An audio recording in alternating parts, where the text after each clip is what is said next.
দান সদকা করলে কখনো টাকা কমে যায় না। মনে রাখবেন, দান করলে কোনোদিনও টাকা কমে যায় না। আপনার দানের টাকা ঘুরে ফিরে আপনার কাছে আসবে। বুঝতে পারছেন না? আপনার দানের টাকা ঘুরে আল্লাহ আপনার কাছে ফিরাই দিবে। কিভাবে ফিরাবেন সেটা আল্লাহর দায়িত্ব। আমি কি বুঝাবো কিভাবে ফিরাবেন? বুঝবেন, একটু বোঝানোর চেষ্টা করবেন।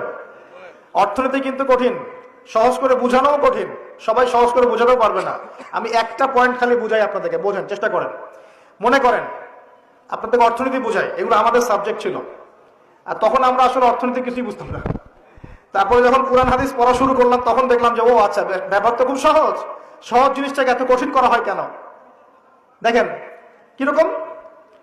মনে করেন একটা বাজার, আপনাদের বাজার আছে কি? আচ্ছা, এই বাজারের মধ্যে ধরেন 100 ব্যবসায়ী আছে, আর ব্যবসায়ীরা ব্যবসা করে। আল্লাহ পাক ব্যবসা হালাল করেছেন না হারাম করেছেন? হালাল ব্যবসা। ব্যবসায় একটা 10 টাকার পণ্য আপনি চাইলে 30 টাকা, 40 টাকা, 50 টাকা, 100 টাকা বিক্রি করতে পারবেন কি না? পারবেন। মার্কেটের একটা ফিক্সড প্রাইস থাকে, মার্কেট প্রাইস, এটাকে বলে মার্কেট প্রাইস। যে একটা দাম নির্ধারণ করা হয় যে আমরা এই দামে সব সেল করবো, তাই না? আচ্ছা, এন্ড ব্যবসায়ীরা ব্যবসা করছে, ব্যবসায় লাভও আছে, লসও আছে, ঝুঁকিও আছে। লাভও হতে পারে, লসও হতে পারে। এখন ব্যবসা করার সময় দেখা গেল যে এক ভাই লাভ করলো, আরেক ভাই লস করলো, এমনটা হয় কিনা? আচ্ছা, আল্লাহ পাক এখানে কি করেন জানেন?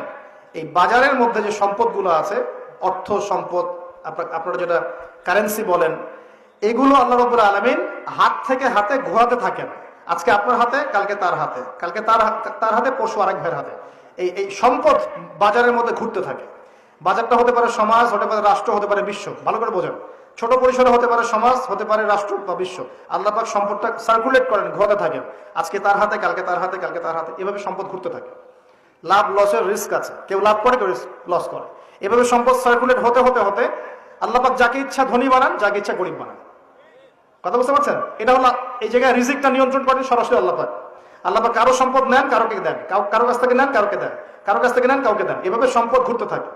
আর যদি দেখা যায় সম্পদ মানে চাহিদার চেয়ে কম হচ্ছে, আল্লাহ পাক সম্পদ উৎপন্ন করে দেন। জমিন থেকে উৎপন্ন করেন, আসমান থেকে উৎপন্ন করেন।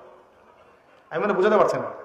এরপরও যদি দেখা যায় যে সমাজে সংকট হতে করতে হয়, যদি একটা রাষ্ট্রের সংকট হচ্ছে, অন্য রাষ্ট্র থেকে আমদানি করতে হয়। এভাবে একটা সিস্টেম চলে, ইসলামিক সিস্টেম। এখানে ব্যবসা হচ্ছে মূল। এখানে দায়িত্ব আল্লাহ নিয়ে নেন, কাউকে ধনী করবেন, কাউকে গরিব করবেন। সম্পদ ঘুরতে থাকবে, ঘুরতে থাকবে। এভাবে আল্লাহ পাক আপনার এই যে ধনী ব্যক্তি, মনে করেন যে সম্পদ এখানে লাভ করেছে, এই ব্যক্তির উপর আবার যাকাত ফরজ আছে। কি আছে? যাকাত ফরজ আছে। এখন এই যখন ধনী হবে, নিসাব পরিমাণ সম্পদ আসবে, তখন এই যাকাত দিবে গরিবকে। তখন যার হাত থেকে সম্পদ চলে আসছে, ওর কাছে আবার সম্পদ ফিরে যাবে। সুবহানাল্লাহ। বুঝতে পারলেন কি কিভাবে সম্পদ আল্লাহ পাক ঘোরান? এর যাকাত ছাড়াও আছে সাদাকা। সাদাকা ছাড়া সাদাকাতুল ফিতর আছে, অনুদান আছে, এবং নরমালি আল্লাহ পাক কিন্তু সদকা করতে উৎসাহিত করেন। এইভাবে একটা ইকোনমিক সিস্টেম চলতে থাকে, ছোট বা বড় পরিসরে।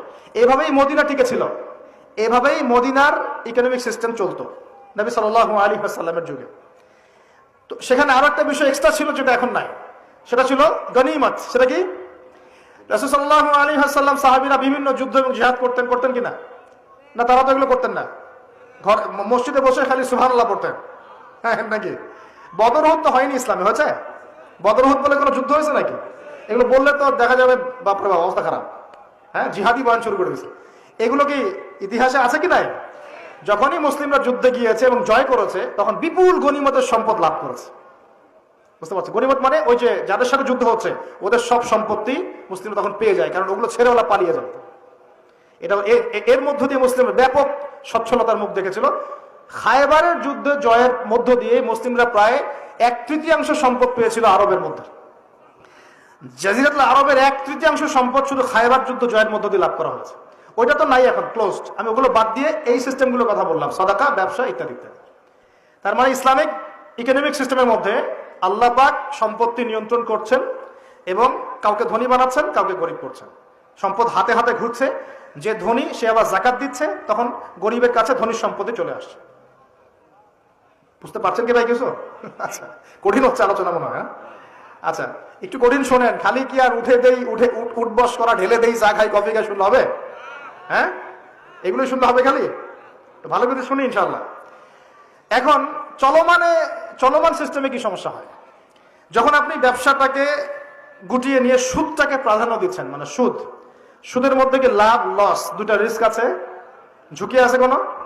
সুদে আপনি যখন খান, আপনি কি বলেন যে ঠিক আছে আমি 100 টাকা নিলাম, ব্যবসায় লাভ হলে আমি দিব 50%, লস হলে 50%। এটা তো সুদ না, এটা তো সুদ না, এটা কি সুদ?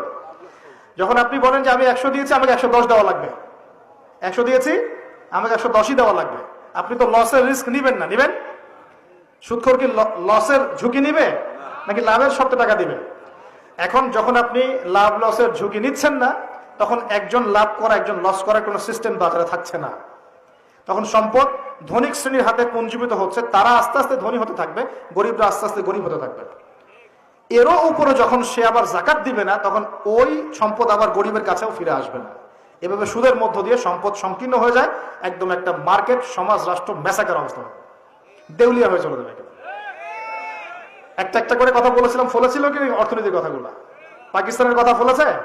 পাকিস্তানের সামনে আরো ভয়াবহ পরিণতি আছে। আর এগুলো থেকে শিক্ষা না নিতে পারলে আমাদের সামনে ক্ষতি আছে। এগুলো বলবেই বাকে, বুঝাবেই বাকে। আর আল্লাহ পাক আমাদের কথা গ্রহণ করার মানসিকতা দান করুন। কমপক্ষে কথাগুলো শুনে একটু যাচাই করার তৌফিক আল্লাহ দান করুন। যাচাই করার পর যদি দেখা যায় যে হ্যাঁ ঠিকই বলেছে ছেলেটা, বা কম কিছুটা হলেও ঠিক বলেছে, ওইটুকু অন্তত গ্রহণ করার তৌফিক আল্লাহ দান করুন। একবারে যদি নেগলেক্ট করে দূর এসব কথা শোনারই দরকার নাই, তাহলে তার কিছু হইল না। সমস্যা নাই, আমাদের কাজ কি? ফাযাক্কির ইন্নামা আনতা মুযাক্কির। আল্লাহ পাক আল্লাহর দ্বীনের দায়ীদের দায়িত্ব দিয়েছেন, তোমরা উপদেশ দিবে, তোমরা শুধু উপদেশদাতা। লাস্তা আলাইহিম বিমুসাইতির। কারো প্রতি তোমরা দারোগা নাও, চাপ দিয়ে মানাতে হবে, এই দায়িত্ব তোমাকে দেওয়া হয় না। জাস্ট বলে দিয়ে চলে আসে সামনে। ফাযাক্কির ইন নাফাআতিয যিকরা, তুমি উপদেশ দিবে হে নবী। সায়াযাক্কারু মান ইয়াখশা, যে উপদেশ গ্রহণ করবে সে শীঘ্রই গ্রহণ করবে, যে আল্লাহকে ভয় করে সে শীঘ্রই উপদেশ গ্রহণ করবে ইনশাআল্লাহ তাআলা। প্রিয় ভাইরা, এখনকার চলমান বিশ্বের ইকোনমিটা হচ্ছে সুদ ভিত্তিক। এই কারণেই ইকোনমিক সমস্যাগুলা, মন্দাগুলা, স্যাংশনগুলা, করাপশনগুলা, এগুলো সুযোগ থেকে যায়। আদারওয়াইজ ইসলামিক ইকোনমিক সিস্টেম পরিপূর্ণরূপে থাকলে এই সমস্যাগুলো হতো না।